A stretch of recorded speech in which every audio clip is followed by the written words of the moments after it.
দুদিনের ছুটিতে বেরিয়ে পড়লাম, যাচ্ছি জামশেদপুরের দিকে। একদিন নাইট স্টে করে কাছাকাছি সাইট সিন করে পরদিন আবার রওনা দেবো বাড়ির জন্য। দেখে নাও জায়গাগুলো।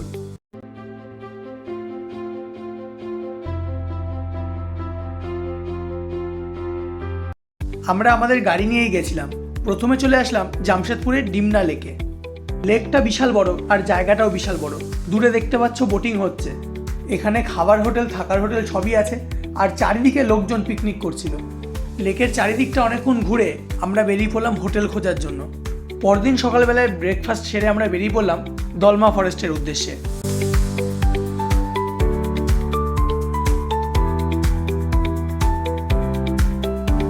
এসে পৌঁছালাম ফরেস্টের গেটে।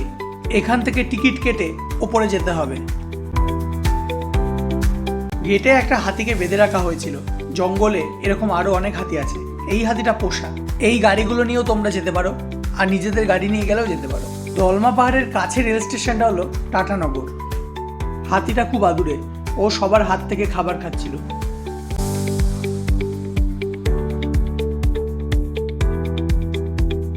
গাড়ি নিয়ে ঢুকে পড়লাম জঙ্গলের ভিতরে। এখান থেকে আমাদের যেতে হবে পাহাড়ের উপরে প্রায় 22 কিলোমিটার রাস্তা। প্রায় 193 বর্গ কিলোমিটার জুড়ে এই জঙ্গল। বিভিন্ন ধরনের গাছপালা, বিভিন্ন পশু পাখি এখানে আছে বলে মনে করা হয়। ঝাড়খণ্ডের পূর্ব সিংভূম ও সারাইকেলা জেলা জুড়ে এই জঙ্গলের বিস্তার। এখানে আমরা অনেকগুলো হরিণ দেখেছিলাম। চলে এসেছি পাহাড়ের ওপরে। এখানে একটা শিব মন্দির ও একটা হনুমান মন্দির আছে।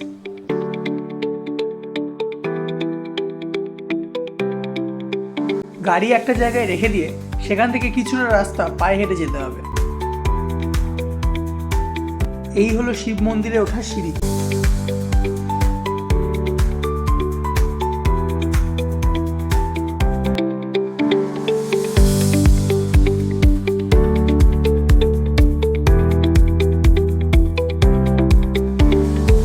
সিঁড়ি দিয়ে উঠে আমরা এখান দিয়ে গিয়ে শিব ঠাকুরকে দর্শন করলাম।